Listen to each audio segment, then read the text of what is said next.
की बड़ी खबर के साथ जो कि बांग्लादेश से आ रही है। आपको बता दें, बांग्लादेश में एक बार फिर से आंदोलन की चेतावनी जारी हो गई है। उस्मान हादी के समर्थकों ने अल्टीमेटम दे दिया है।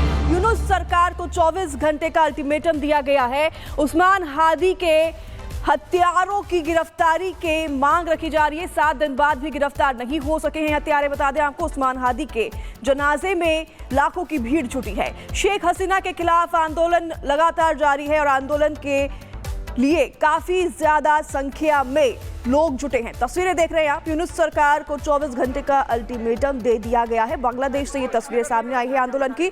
उस्मान हादी के हत्यारों की गिरफ्तारी की मांग उठ रही है। काफी संख्या में यहाँ पर लोगों के जमावड़े को देखा जा रहा है जो कि उस्मान हादी के हत्यारे की मांग लगातार करे। दरअसल 7 दिन हो गया है, लेकिन अभी तक हत्यारे पुलिस के हत्थे नहीं चढ़े हैं, जिसके बाद लोगों का जो है अब गुस्सा उभरने लगा है और गुस्साए लोग अब सड़कों पर उतर आए हैं।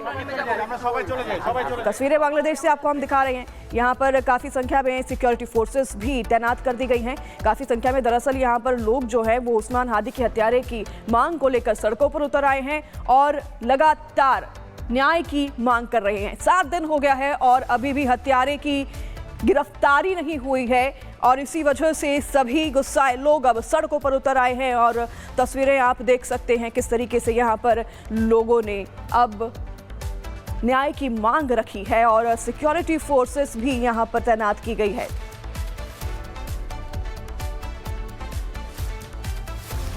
तो तस्वीरें दिखाएंगे आपको विस्तार से। यहां पर किस तरीके से देखिए यूनुस सरकार के खिलाफ भी अब यहां पर आवाज उठने लगी है। तस्वीरें देखिए बांग्लादेश से। काफी संख्या में लोग जो हैं सड़कों पर उतर आए हैं। उस्मान हादी के हत्यारे दरअसल जो हैं अभी भी लापता है। अभी तक उनकी गिरफ्तारी नहीं हुई है। पुलिस के हाथ अभी भी खाली हैं और इसी से गुस्साए लोग सड़कों पर उतर आए हैं। बांग्लादेश से सरहद पार से ये तस्वीर सामने आई है। काफी संख्या में लोग देखिए बैरिकेड्स तोड़ते हुए दिखाई दे रहे हैं। सिक्योरिटी फोर्सेस भी यहाँ पर कुछ भी नहीं कर सकती, हेल्पलेस नजर आ रही है क्योंकि इतनी ज्यादा संख्या में लोग सड़कों पर है और लगातार न्याय की मांग कर रहे हैं और उस्मान हादी के हत्यारे की मांग कर रहे हैं। 7 दिन हो गए हैं लेकिन पुलिस के हाथ अब भी कुछ नहीं लगा है। किस तरीके से यहाँ पर बैरिकेड्स तोड़कर अंदर जाने की कोशिश की जा रही है। देखिए तस्वीरें आप, और एक नहीं दो नहीं, काफी ज्यादा संख्या में ये जो भीड़ है यहाँ पर सैकड़ों की संख्या में नजर आई है। और ये जो भीड़ है, ये जो तस्वीरें हैं, भीड़ की तस्वीरें बांग्लादेश से सामने आई है। अल्टीमेटम सरकार को दे दिया गया है, चेतावनी दे दी गई है यूनुस सरकार को कि अब जो है उन्हें न्याय चाहिए और अगर अब न्याय नहीं होगा तो ये उग्र आंदोलन भी हो सकता है। संसद का घेराव कर लिया है इस भीड़ ने और बैरिकेड्स तोड़ते हुए संसद के अंदर घुसने की कोशिश भी की गई है। और ये तस्वीरें बांग्लादेश से दिखा रहे हैं आपको। यूनुस सरकार को चेतावनी, अल्टीमेटम एक तरह से लोगों ने दे दिया है कि अब एक्शन लेना होगा। दरअसल 7 दिन बीत चुके हैं, उस्मान हादी की हत्या हुई और अभी भी हत्यारों का कुछ पता नहीं चल पाया है, जिसके बाद गुस्साए लोगों ने संसद का घेराव किया और संसद के अंदर घुसने की कोशिश की है। यहाँ पर सिक्योरिटी भी हेल्पलेस नजर आई और ये देखिए तस्वीरें, बैरिकेड्स को तोड़ते हुए लोग जो है अंदर घुसने की कोशिश कर रहे हैं। सिक्योरिटी इतनी ज्यादा यहाँ पर तैनात है लेकिन फिर भी वो कुछ नहीं कर पा रहे हैं क्योंकि जो लोग हैं वो काफी ज्यादा संख्या में हैं। 2 तस्वीरें अलग अलग आपको दिखा रहे हैं बांग्लादेश से, किस तरीके से यहाँ पर संसद का घेराव सैकड़ों लोगों ने किया है, भीड़ ने किया है और यहाँ पर जो है संसद है, ये बांग्लादेश का संसद है। ये 2 तस्वीरें में आपको दिखा रहे हैं किस तरीके से यहाँ पर लोग जो है गुस्सा हो गए और गुस्साए लोगों ने संसद का पहले तो घेराव किया और फिर घेराव करने के बाद बैरिकेड्स तोड़कर संसद में घुसने की कोशिश की।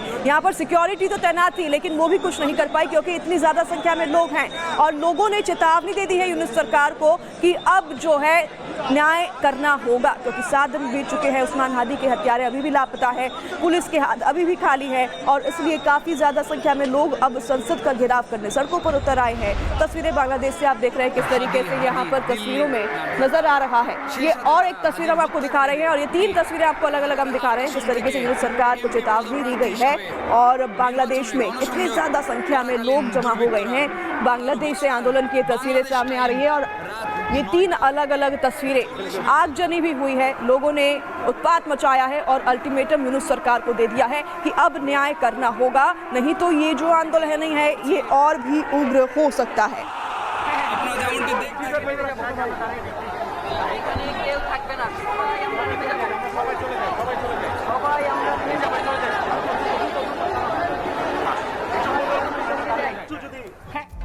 तो हिंदू महिलाओं को भी धमकी दी गई है।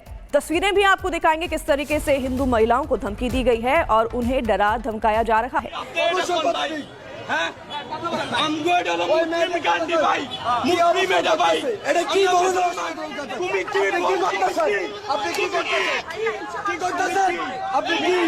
दरअसल यहाँ पर हिंदू महिलाओं को जो है हिजाब पहनने के लिए कहा जा रहा है।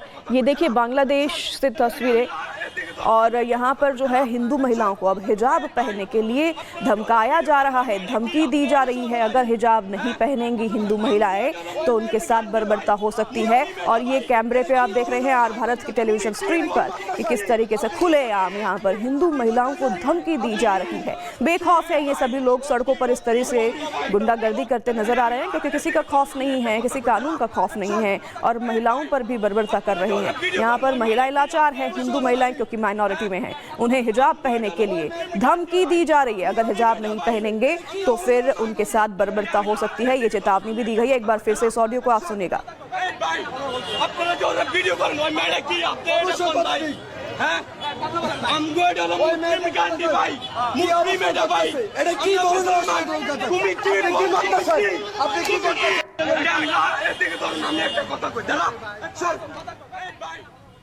तो भारत को गीदड़ भभकी से डर नहीं लगता। दरअसल एक कट्टरपंथी बांग्लादेश ने भारत को गीदड़ भभकी दे दी है और गीदड़ भभकी देते हुए कहा कि भारत ध्यान से सुन लो, तुम्हारे परमाणु हथियार बेकार हो जाएंगे, हम उन्हें मैश किए हुए आलू में बदल देंगे और उन्हें खा जाएंगे। ये गीदड़ भभकी दी गई है, सुनिए आप भी।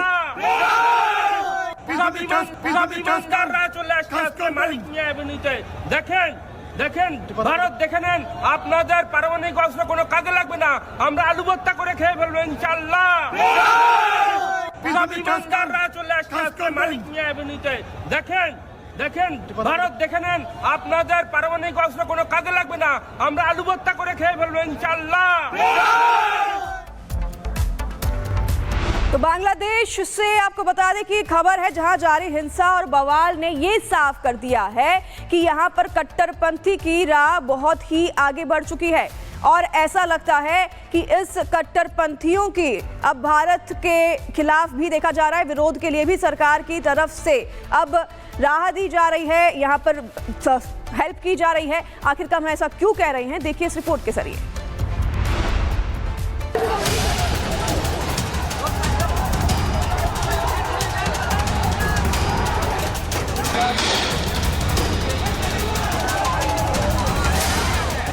बांग्लादेश की राजधानी ढाका में ये हो रहा है।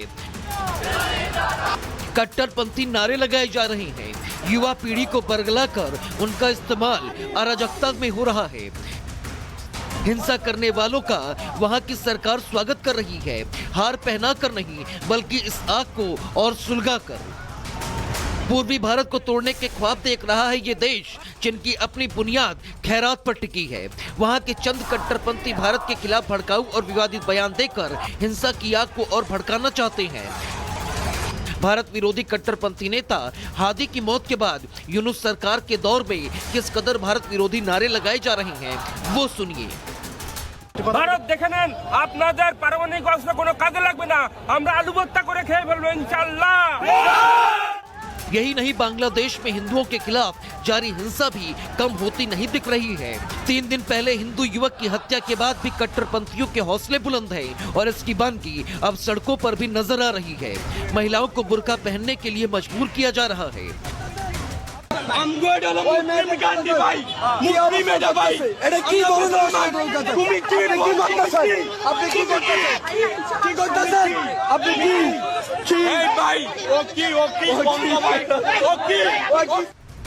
तो बांग्लादेश में सरकार की नाकामी और अव्यवस्था के चलते कट्टरपंथियों की भीड़ हैवान बनती नजर आ रही है। लेकिन बड़ा सवाल यही है कि ये कट्टरपंथी बांग्लादेश को आखिर कहां लेकर जाएंगे। Bureau report, Republic Bharat.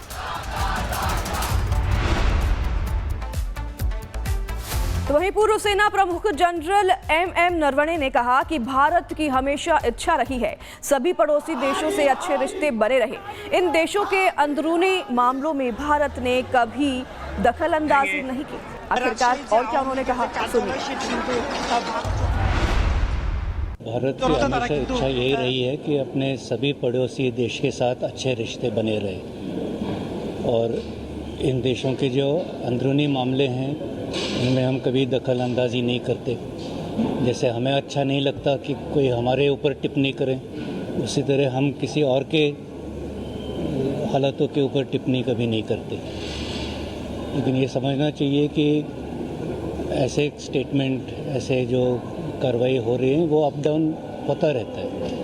और हमारे फॉरेन मिनिस्टर ने एक बार कहा था कि पॉलिटिक्स और डिप्लोमेसी दो अलग अलग चीज़ें हैं। तो पॉलिटिक्स में, राजनीति में कई चीज़ें लोग बोल देते हैं, लेकिन वो हकीकत नहीं होती। सभी लोगों को मालूम है कि खास करके हमारे जो पड़ोसी देश है और हमें भी, कि हमारा भविष्य जो है एक दूसरे के साथ ही जुड़ा हुआ है और अच्छे रिश्ते तो हमारे साथ रखने ही पड़ेंगे और हम भी रखना चाहते हैं।